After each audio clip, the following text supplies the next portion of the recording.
Hello, I'm Kate Burke, and this is one of a series of sessions about the speaking voice, yours.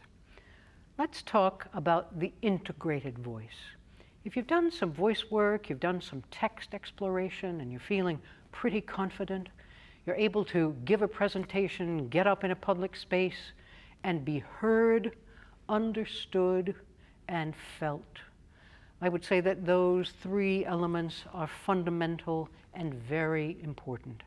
You've integrated all the aspects that I've talked about in earlier sessions: resonance, articulation, warm-up, text work. I won't go through them all.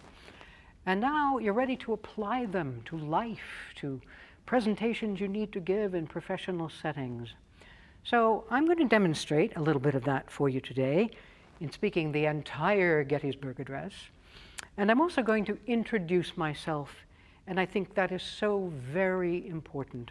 Again, your content can be superb, and you can have even worked on the form of your voice and how your content is going to be showcased and communicated. But if you seem apologetic when you introduce yourself, as if you sort of haven't figured out your psychology yet, that will be perceived.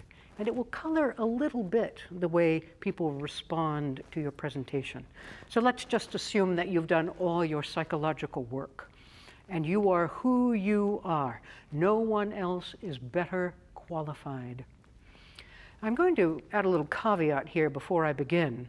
I'm sure that when Abe Lincoln was writing this beautiful speech, that he was talking about mothers and fathers and men and women when he refers to them. So even though the women are not mentioned in the speech, they will be very much in my mind and heart as I speak it.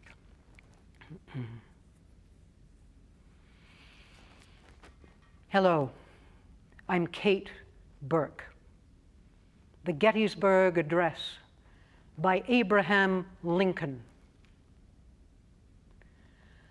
77 years ago, our fathers brought forth on this continent a new nation, conceived in liberty and dedicated to the proposition that all men are created equal. Now we are engaged in a great civil war, testing whether that nation or any nation so conceived and so dedicated can long endure. We are met on a great battlefield of that war. We have come to dedicate a portion of that field as a final resting place for those who here gave their lives that that nation might live.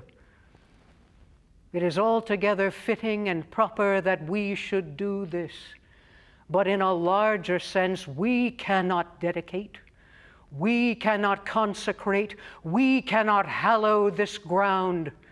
The brave men, living and dead, who struggled here have consecrated it, far above our poor power to add or detract. The world will little note, nor long remember what we say here, but it can never forget what they did here. It is for us, the living rather, to be dedicated here to the unfinished work which they who fought here have thus far so nobly advanced. It is rather for us to be here dedicated to the great task remaining before us, that from these honored dead we take increased devotion to that cause for which they gave the last full measure of devotion, that we here highly resolve that these dead shall not have died in vain, that this nation under God shall have a new birth of freedom, and that government of the people, by the people, for the people, shall not perish from the earth.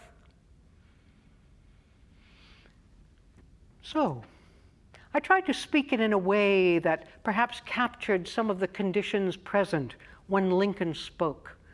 Outdoor speech in a large area with thousands of people in attendance and no microphones. We've got to find the energy within ourselves. We've got to find the passion. So now, what do you do at this point? Well, you could watch some more of these sessions. I don't think once will do it, and if you repeat them, it could be very helpful. Get a book. Read it. Do the exercises. Work with a coach. Take a class. Consult my website. Find whatever you can do that will further your understanding of the speaking voice. You have a little foundation here. There's more to be talked about, more to be taught, more to be learned. But just stay curious, stay interested, and find yourself a great text, a poem, a Shakespeare sonnet, the Gettysburg Address, and jam with it. And I'll finish, actually, today with a little bit of profanity. It's mild, and I apologize. But I'm quoting Rosalind Russell, the actress, in the film Auntie Mame. And I'm adding a word, which she didn't say, but I think you'll understand why I'm adding it. Life's a sound banquet, and most poor sons of bitches are starving to death. Bye.